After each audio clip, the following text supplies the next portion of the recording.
Get your Prisco YGO 2-player Among the Stars 2.0 playmat today. Information will be down in the description below.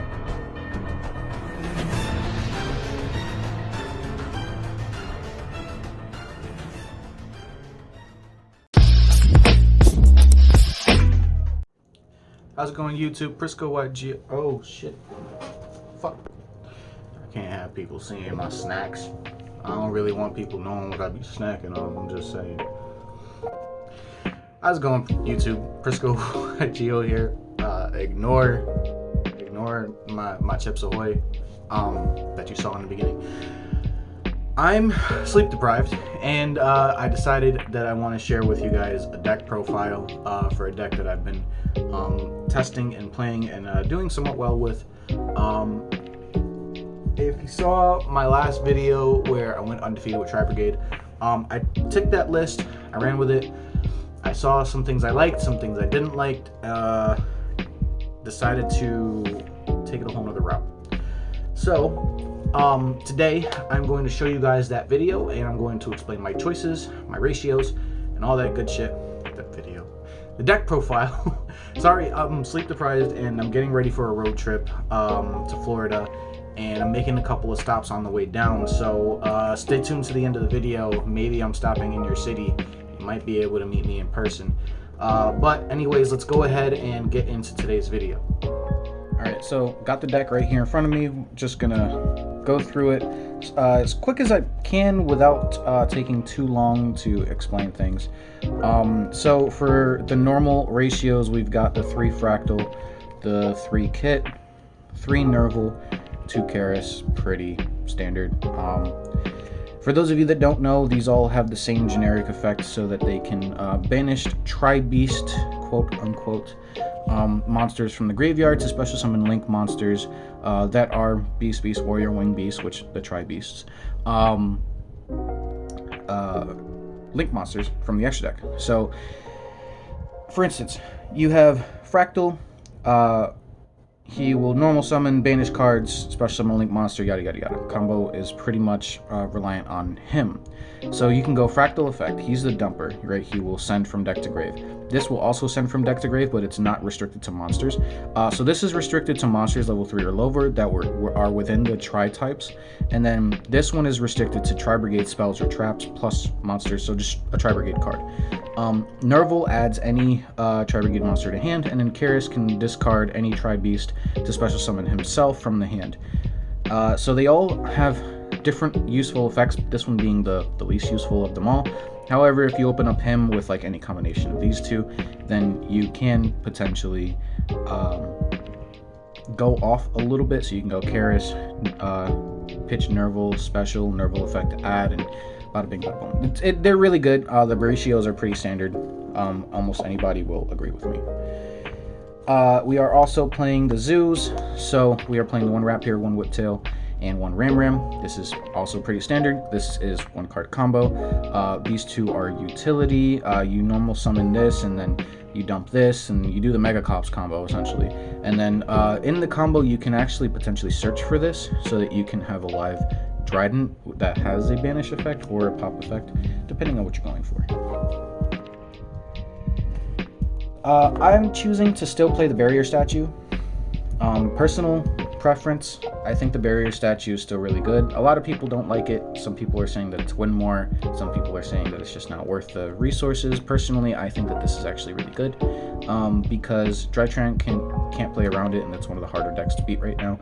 Then if I set up a board correctly, I have the Samorg plus this and something to protect it. Well, then I'm not really worried about Dragon Link normal summoning something that can beat over it, because I'm just going to get rid of whatever they normal summon anyway. So that's that. So here's where my list is different than most others. I'm playing a lot of hand traps. So we've got 3 Ash, 2 Droll, 2 Bell, 2 Skullmeister, 2 Phantasme, and then I might as well throw these out there too. 2 Imperm. So the reason why I'm playing a whole shit ton of 2-ofs. Reason number 1, variety. I like having multiple answers for multiple different things. Reason number 2, this is pretty good and can fix your hand and get you into potentially more hand traps. But I was trying to fill the spots that all the back row was taking up, essentially, which, I mean, for the most part, I'm still playing most of it, but, like, there was cards, like the Torrential Tributes, IDP, cards like those that I decided to just take out, because going second, this deck can't really, like, go second very well. So I wanted to make sure that I have a chance, because everything in my deck right here is all pretty much one card starters. And if I'm able to get some form of combo going, well then I can at least make sure that my opponent can't play on their turn. That way I can OTK them going second. But going first, having a lot of hand traps also isn't bad, because then I don't really have to worry about setting back row if I go off full, full combo, because I've got all the answers to just about everything in my hand. Also, since Imperm is being played a lot this format, Phantasma is kind of nice in this deck, so that's that.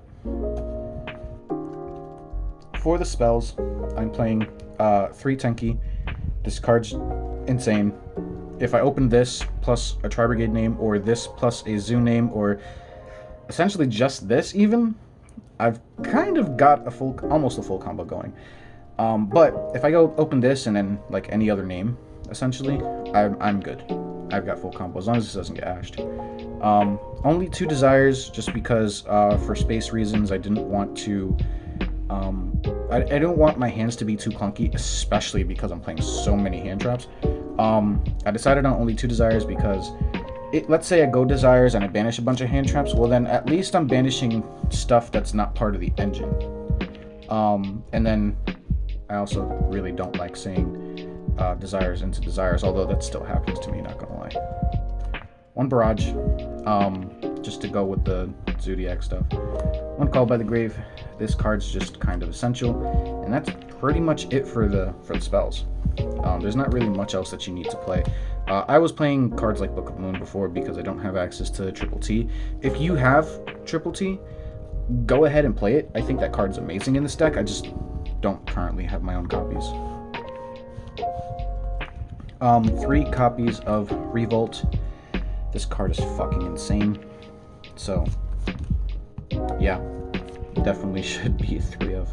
And then 3 copies of Strike. This is the only other back row card that I'm playing in my deck, because I still think that Strike is still really, really good right now, because you can Keck W, Strike the Alistair, for those of you who are aware, if you know, you know.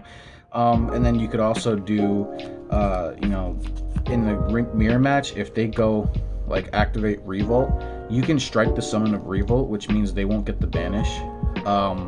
That's a ruling that I learned not that long ago. So, yeah, very interesting. But anyways, that is the main deck, 41 cards. I am a big fan of 41, not gonna lie.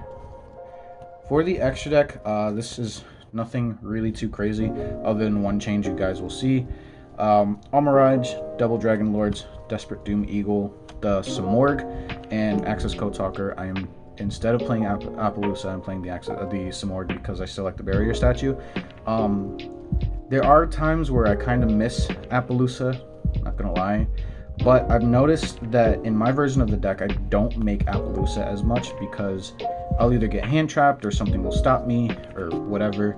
And Apollousa is not protecting you against Nibiru. However, if you go for the Samorg combo, then you're essentially making Samorg by the 4th summon, which means this is going to be the 5th summon in end phase. So, still really good. You can disagree with me if you want. I don't care. 1 Ferrigit, 1 Barabloom, 1 Rugal, and then 2 copies of Shurig. Really, really broken. The other reason why I don't want to play Apollousa is because in the Apollousa combo, you actually have to make a Shurig very early on, going first. So you're wasting a banish, and you're wasting the reusability of your Revolt. So there's that. But I'm not gonna lie, there's times where I find myself going into Shurig first turn because the Dryden pop just seems necessary. if I don't have access to the double Dragon Lords, because double Dragon Lords or Dryden, sometimes if your hand is cracked, you can get both. It's really good. But I really hate the fact that I have to waste one to actually like do that combo and search for the Whiptail. But if I could make room for one more Shurig, I would. It's just this extra deck is extremely tight. One Dryden, one Shock, one Tiger Mortar, one Borbo, one Zeus, Brody, standard. So that's it for the extra deck. For the side deck, here's where things get, I guess, kind of interesting again. So I'm side decking 2 copies of Lancia. I really like Lancia right now because the mirror match kind of sucks. So being able to Lancia my opponent and then not having to worry about it on my turn, I'm chilling. 2 copies of Alpha, because Alpha is fucking amazing, especially against Dragon Link, because essentially one Alpha forces out one of their negates, and then if they bounce it with like fucking Hieratic Spheres, then you just special summon it again because it's fucking stupid. One Pankratops, essentially just a 3rd copy of this. And yeah, that's it for the monsters. For the spells, I'm playing 3 copies of Dark Ruler because this card's insane. 2 copies of Twin with the 1 Harpies. The only reason I'm playing 2 is just because I needed to fit more stuff in here. So I play a lot of 2-Os. I'm a fan of 2-Os. 3 Solemn Judgment and the 1 IO. You can take out the SJs for like anti-spells if you really want, but the amount of times I top deck an IO or like I open IO going first is just insane. So yeah, so not gonna lie, there was times where I was maining this and absolutely loved it. I saw it all the time. But yeah, anyways, that is it for the deck profile, and that is going to wrap up today's video. So yep, if you enjoyed the deck profile, make sure you hit that like, comment down below your thoughts, subscribe if you haven't already, and hit that notification bell so you can be notified of new videos. So before we wrap things up, I'm going on vacation for 2 weeks. I'm driving down to Florida. I have got my bag is pretty much packed. Big shout out to Pack and Susu for hooking me up with this bag. And that shit can hold so much, and it's kind of nuts. But yeah, my bag is packed. Just gotta pack my deck back up and put it in there. But I'm going to be making a couple of stops on the way down to Florida and a couple of stops on the way back up. So here's what I'm thinking. We may or may not stop at a place called Gamers Heaven at some point within these 2 weeks. It is in PA, if you've heard of it. It's not they don't sell Yu-Gi-Oh to my knowledge, but it is like a game shop essentially. They have like a Bulba bar, which I kind of want to check out, so we're probably gonna check that out at some point. And then while I'm down in Florida, I think we're going to a place called Comic Cavern or something like that. You'll see it on the screen in just a moment. It's a place that I've been to before. Last time I went to Florida last year, around like I think Christmas time, I stopped by and they were doing Yu-Gi-Oh. It was kind of nice, really cool, dope environment. Store is fucking huge. So I had fun going there. I actually pulled my first collector rare from a box of Toon Chaos that I bought there, so that just goes to show like how long ago this was. But it was actually really fun, really good. So I'm gonna be going there again. I know I'm stopping at a couple of different places to eat and shit like that. But if I do plan on making any more stops at card shops or whatever, because I'm gonna be traveling a lot, even in Florida, to visit different family members that live down there, a couple of friends that live like in different spots. I'm gonna be there for 2 weeks, so you guys have plenty of opportunities to meet me while I'm down there. So with that being said, if you want to keep up to date on where I will be stopping, join the Discord. The link will be down in the description below. Follow me on Twitter, since that's where I'm going to be announcing where I'm at.